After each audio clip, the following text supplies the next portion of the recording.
प्रभु को आश्चर्य नामर गौरव हेउ। दिन प्रतिदिन वाक्य शुणुथिबा प्रभु को प्रिय लोक मानू प्रभु जीशु ख्रीष्ट सुमधुर नाम नमस्कार। आसंतु आजिर प्रतिश्रुति वाक्य पठन करिबा।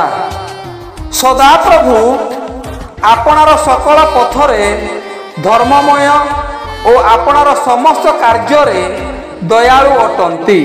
सदा प्रभु आपण निकटरे प्रार्थनाकारी सत्य भावरे प्रार्थनाकारी समस्तकर निकटवर्ती अटंती।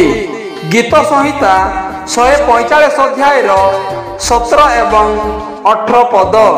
वाक्य बुझिया पाई वाक्यर कार्यकारी हेबा पाई समस्त प्रभु साहाय्य करंतु। एही वाक्य द्वारा आपण मानक परिवार को प्रभु प्रचुर परिमाण रे आशीर्वाद करंतु। धन्यवाद।